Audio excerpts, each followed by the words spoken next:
Right now, I'm trying to develop the second brain in Japanese. Welcome back to the channel. My name is Giovanni Grande. Today I'm going to be talking about the idea of developing a second brain when you're trying to learn a foreign language. In my case, I'm trying to learn Japanese, right? My native tongue is English, and right now my goal is to think and communicate in a Japanese format. When I first got this idea, um, I was teaching English to Japanese people, and a lot of the time I got asked this question: How do I think in English? How do I think in English? How do I develop this second brain in English? And I never really understood that concept until like recently when I started getting a little bit more better in Japanese. And now I'm thinking, all right, I can see the way I'm studying Japanese now. It's a little bit more different than I was studying before. Now I'm consuming a lot more content. I'm trying to dissect like animes and like some YouTubers that are native Japanese speakers, and I'm trying to dissect the meanings behind the words that they're saying.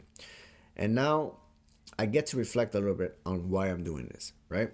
And I'll get to that in a little bit. First of all, let's break down this idea of what a second brain is, right? I would say that it's pretty much this idea, this seed that you plant in your head. And as you study, as you water this seed, you get to see a new version of yourself emerge from it. A second head, a second brain. And pretty much what this is for you to be able to think and talk fluently. But there's more to it than that, I think. I think that is also tied with a new set of personality traits.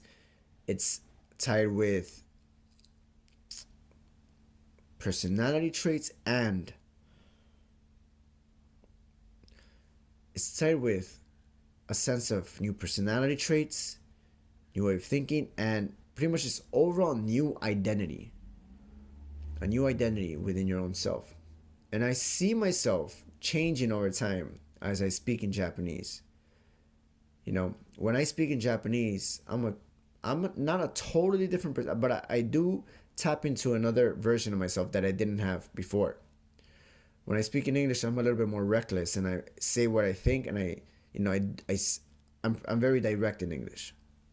When I'm in Japanese, I've learned to not be as direct as I normally am. Of course, sometimes my Americanness bleeds into my Japanese and vice versa. Now my Japanese side or version, this identity bleeds over into my American way of thinking or when I speak English. But that's just something that happens over time. I'm trying to still understand that, it's quite interesting. Anyways, why would anybody want to develop the second brain? I'll give you the biggest reason why. I would say that as I'm trying to speak Japanese to Japanese people, aside from language, just a little bit more of like a cultural stance, like cultural issues that come about, and a way of communication. The communication style is a lot more different here in Japan. At least it is in the Tokyo side of Japan.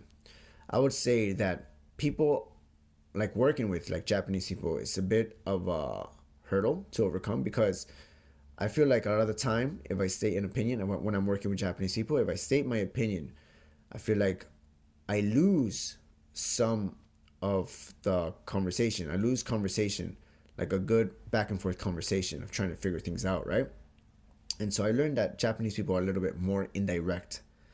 They're indirect and they're a little bit way more passive than Americans, right? And I realized I had to change something. I had to change the way I communicate. I had to be softer, more passive, and ask more questions rather than give my overall opinion. And so with this, I realized, you know what? In order to communicate better with Japanese, I have to change the way I think. I have to really figure out not just the language, but figure out how people talk. So this is in a way thinking in Japanese. This is in a way developing a second brain. So because of this notion, this idea, I realized, all right, so I have to develop a new way of thinking, and thus I have to, in a sense, act a little bit more Japanese in order for Japanese people to feel safe around me. I'll give you the backward example of this backward example.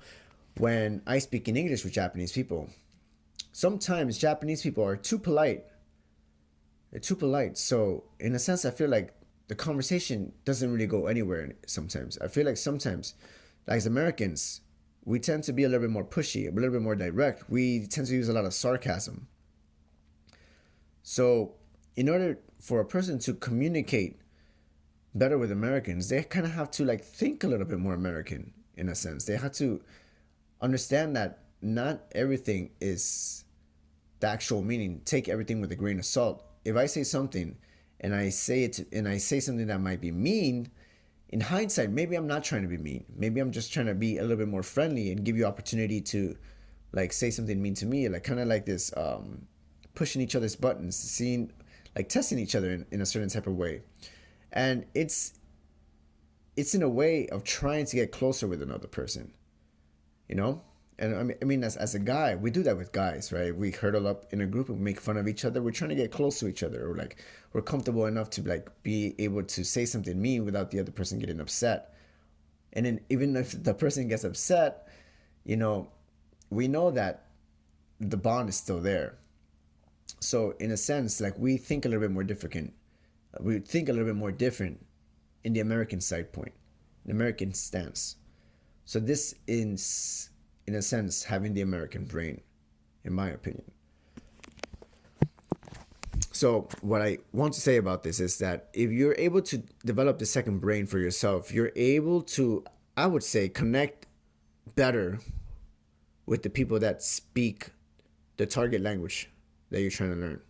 I would say that one other cool benefit from developing this second brain is that you have the privilege to explore a new side of yourself, a side of yourself that you never thought was possible. Because right now I have to really like evaluate the way I speak. I have to be more polite with people sometimes.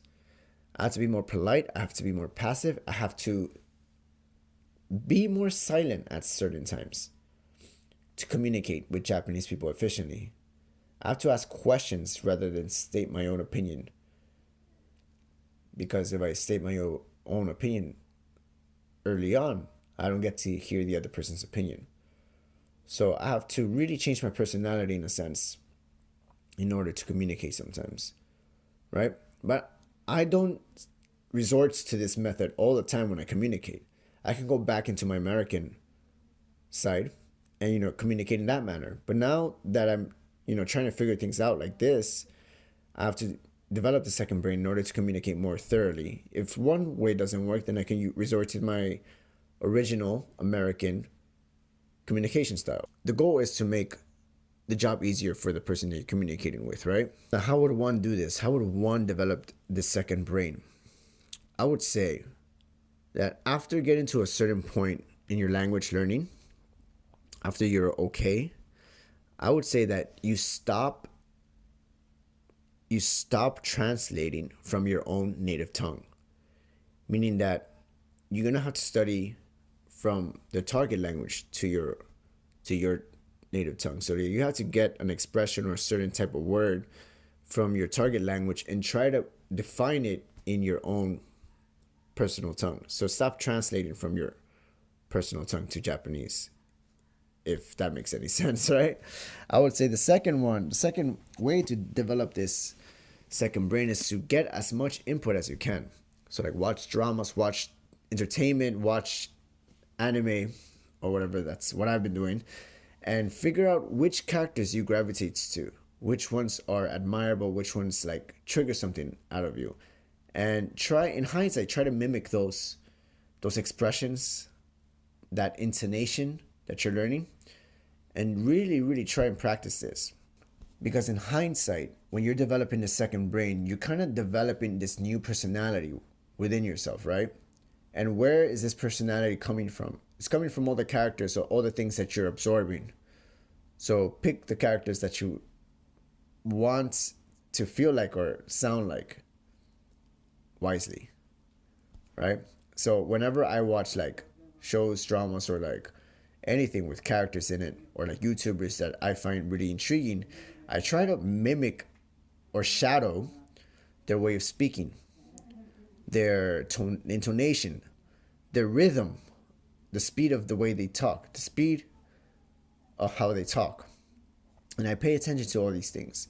And I feel like if you're trying to develop a second brain, I think it's important to pay attention to these things as well.